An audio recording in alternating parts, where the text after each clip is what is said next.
Let us take a look now at the very nature of belief systems and suggestions. At your purest level, what you may call your angelic level, your soul level, you are not susceptible to suggestion at all. You're not influenced by those things outside of yourself. However, as you took on angelic form, and then ultimately as you took on human form, you allowed yourself to be open to suggestion from you and from the outside. Particularly here in this human level on earth, working with the mind, working with a very, what you would call a slowed down consciousness, a limited consciousness here on earth, you have allowed yourself to become very susceptible. In a sense, you could say it was a conscious choice. It was necessary here on earth in particular for all humans to be open to suggestion or open to the influences of group consciousness, because that is what has allowed you to have an agreement on things like time and space in this reality. If you didn't have this common agreement, or what I would call a common hypnosis, everyone would have their own views and perceptions of reality, of time, of space, of the nature of physical matter. Everybody would have their own version of science and physics and math. So there was a common agreement with all of the angels as they were descending their energies down to earth to share in this thing that we call susceptibility, or the openness to suggestion. That has allowed you to create mass consciousness. Mass consciousness says that when you take a glass of water and were to let go, that gravity would drop it to earth. You have a common agreement amongst yourself. Actually, gravity is nothing but an illusion, a hypnosis and an overlay. But you have a common agreement that there are certain things that are going to happen in a certain way. You have a common agreement on the very nature of light and dark. Common agreements on what water is like, what air is like. Common agreements on how basic physics and mechanics work, how science works. You have opened yourself up to suggestion. This has allowed all of you to experience the same type of reality on earth. But you've also opened yourself to every type of imaginable suggestion. Yesterday, I suggested to you, and you believe it, even now, that you're stuck. I implanted this into your reality. So when you left here last night, you left a new person, a stuck person. Now, some of you indeed perhaps were stuck, but were you really? Were you really? Is it just that you're going through an experience of what it is like to feel the energies of transformation? Perhaps in this group that is sitting here in Lincoln City, there are some of you who are pretending that you're stuck so that you can experience what it is like to get unstuck on behalf of all of the others who are going to be participating in this new energy syncretize, you see. But what is important is without having to wave a magic wand, I put in the suggestion to each and every one of you that you were stuck. When you were going through the experience of letting go of everything, there was an overriding energy that kept you from really letting go, even though you're totally capable of doing it. It was my suggestion that you were stuck, and you believed it. I did an implant, or as I prefer to call, an I am plant, into your reality landscape. Well, it's very simple. You believed it. You went through experiences last night and this morning with that I am plant in your reality landscape because you are very, very susceptible, open to suggestion. As you know, it happens every day, hundreds and maybe thousands of times, unbeknownst to you, because you're not aware of how reality is created. So you allow a message on your television to get implanted into your reality landscape. There's going to be bad weather in 3 days. You believe it. Thousands or millions of others believe it. And what happened? Energy has this wonderful way of wanting to serve you. So it'll create bad weather in 3 days. And the meteorologists think about how smart they are to be able to predict the weather. But all they're doing is giving I am plants into consciousness. And generally, what you choose, what you believe, is what you create. You see, this happens every day. You're told that the economy is going to get bad in 6 months. Who knows? Other than I.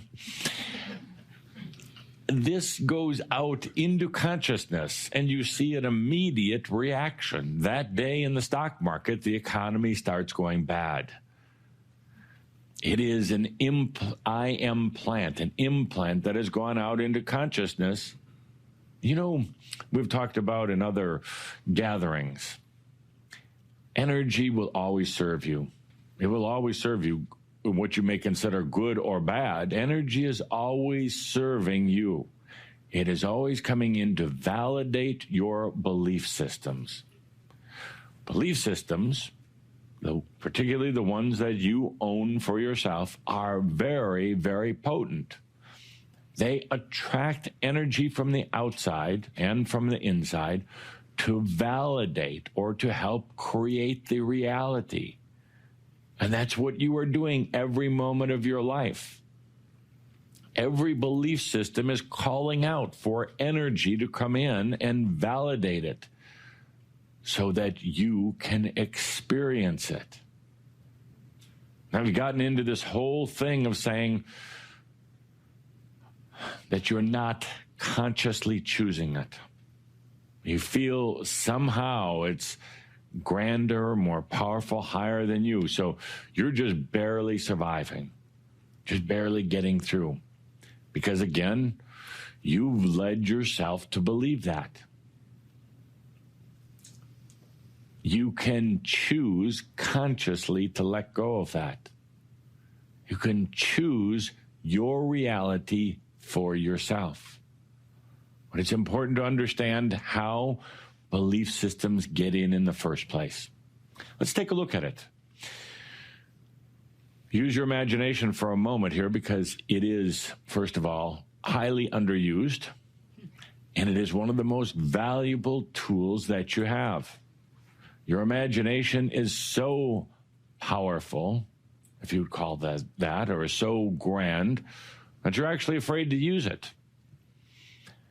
You use the mind, and the mind is not the imagination. The mind pretends that it can imagine, but it can't.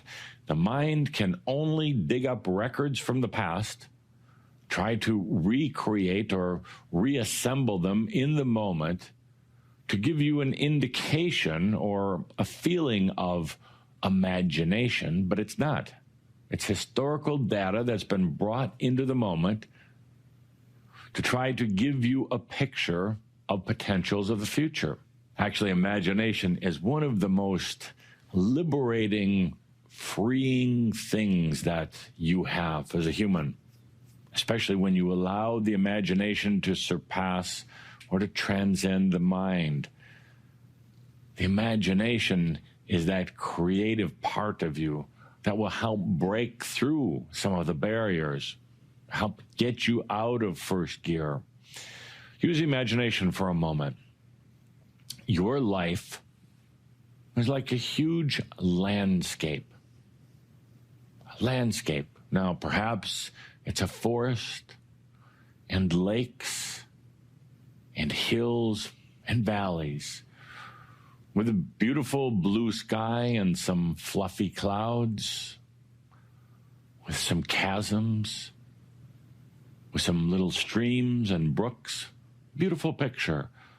Combination of pine trees, evergreens, flowers, beautiful blooming trees with wonderful, wonderful flowers, even coming from the branches and the leaves themselves. You see, in the imagination, you don't have to be limited by fact. Fact being the limitation of known quantities here on Earth. You can imagine any kind of tree that you want in your landscape. You put anything you want into this reality landscape. This is your portrait. This is your landscape of your life and of your reality. This landscape goes on and on and on. Now, in the beginning, the landscape, this canvas of reality, was basically clear. There was nothing in it other than you. Consciousness. But by allowing yourself to be open to suggestion, both from the outside and from the inside, the landscape started to fill in. Every time there was a suggestion, it created a new element in your landscape. When I told you yesterday that you were stuck, that went into your landscape. Perhaps it presented itself as a bird, as some type of wild animal.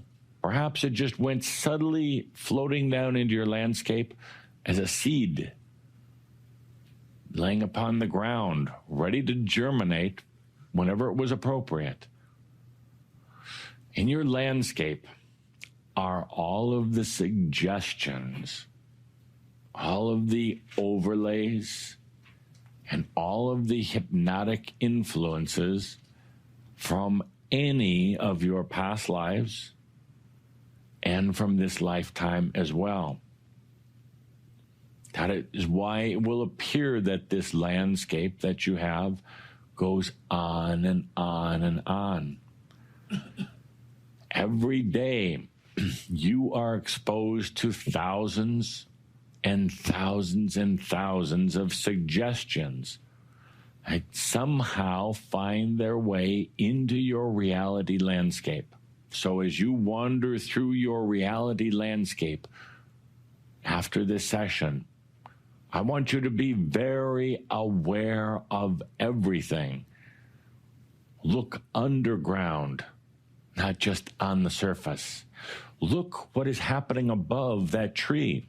You see, you've been wandering a little bit as I'm talking here through your reality landscape. Did you see what was happening above the tree? Probably not. The tree, of course, is a symbol for an implant that was put there a long time ago. Go and ask the tree what it represents.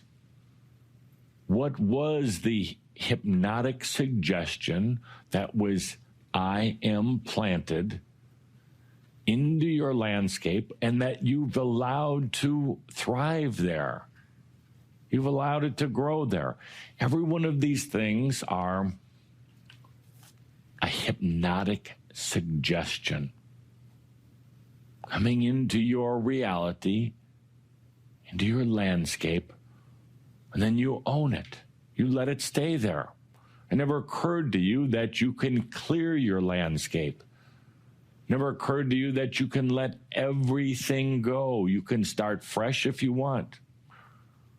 You've been so busy trying to prune your landscape, trying to tend to the trees and the flowers, trying to keep the nuisance animals away and allow the good ones to come in and play. You've been so busy trying to control that landscape, trying to tend to it, that you were serving it. The landscape wasn't serving you. You were busy serving it. Because for every belief system that was ever brought in, a belief, for instance, that you come from a bad family, there is an antithesis or a duality energy. There is a reverse energy or an opposing energy that you also came from a good family. Perhaps it's an angelic family that you come from. Perhaps it's your own biological family that you have helped to create on earth. Look at the opposing energy that is not necessarily visible in your reality landscape. Can you imagine the number of items that have come into your reality from your friends? Your friends who can compliment you and say, "My, what a wonderful listener you are." But the same friends that say something bad about you, that hurt your feelings. You weren't there when I needed you. That goes right into your reality landscape. Those are the easiest ones, the ones that hurt you. They go in as I am implants into your reality landscape. Now you have this huge portrait of reality, and it is the I am. I talk in some of my other schools about the I am. I'm going to detail about what that is, but basically the I am is your experience, your choices, and your reality in this moment. That is your I am. The nice thing is that you can create any I am that you choose. You just forgot to choose. An implant went in a long time ago, and I know right when it occurred. It went into your reality landscape and said that you couldn't choose anymore. An implant went in and said that you were either irresponsible, you were reckless, you weren't smart, whatever it was. It went into your reality landscape and took away the belief that you could make a choice. And you have abided by that ever since. It is a dominant feature in your reality landscape. It says, I cannot choose. I have a destiny. Perhaps I'm just a puppet whose strings are being pulled from up above. I don't know why I'm here. That's one of my favorites. I don't know why I'm here. I think if I hear that again, I'm going to have a long talk. I'm confused. These are all games that you're playing because of an implant or an I am plant that went into your reality landscape, and you've just bought into it.